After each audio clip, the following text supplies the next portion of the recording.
8+8 గుండు సున్నా అని రాష్ట్ర ప్రజలు మళ్లీ అంటారనే భయంతో కేవలం ఫోకస్ షిఫ్ట్ కోసమే ఈరోజు ఇక్కడ కేసీఆర్ గారికి ఒక ఆదివారం పూట అది కూడా విచారణ అని చెప్పి వారు ఎంబడబడ్డారు.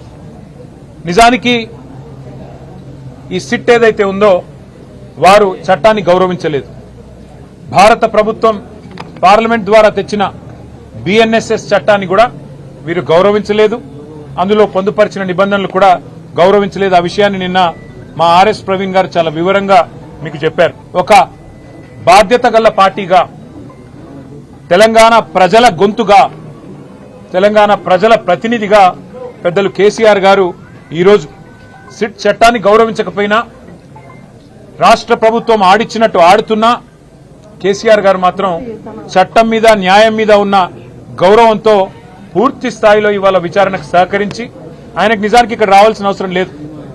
తాను నివాసం ఉండే చోటే నేను విచారణకు హాజరవుతాను అని చెప్తే ఏ కోర్టు అయినా వెంటనే తీర్పిస్తుంది, ఎందుకంటే గతంలో ఎన్నో ప్రెసిడెంట్స్ ఉన్నాయి.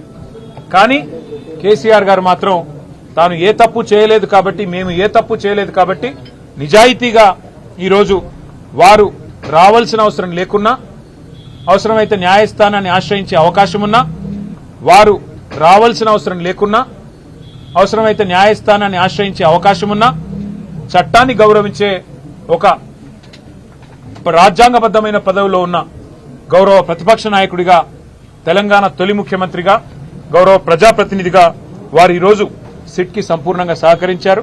వారు అడిగిన ప్రతి ప్రశ్నకి స్పష్టంగా వాటి కాన్సిక్వెన్సెస్ ఫేస్ చేయాల్సి వస్తుంది. సో ట్రాన్స్పరెంట్ గా విచారణ కొనసాగడానికి అందరం కూడా సహకరించి ఈ అంశాన్ని ఎంత తొందరగా క్లోజ్ చేస్తే అంత మంచిది. Thank you.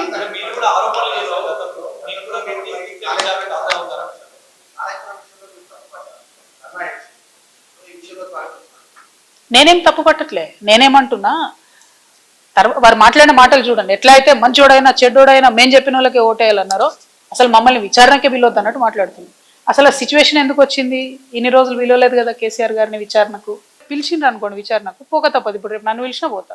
నన్ను కూడా అప్పుడు ఈడీ సిబిఐ పిలిస్తే పోతే కదా. నేను చేసినా నేరం చేయలేదా అనేటటువంటిది నేను చేయలేదని నా మనసుకు తెలుసు, కానీ అది ప్రూవ్ అవ్వాలి కదా. ఇప్పుడు కూడా అదే జరుగుతుంది. సో చట్టానికి అందరం కూడా సహకరించాలి. పిలిచినప్పుడు పోతాం. కాకపోతే ఆ యొక్క ఆలోచన విధానం ఏదైతున్నదో అందులో మార్పు రానంత కాలం బీఆర్ఎస్ పార్టీని మాత్రం ఎవడు కూడా బాగు చేయలేదు.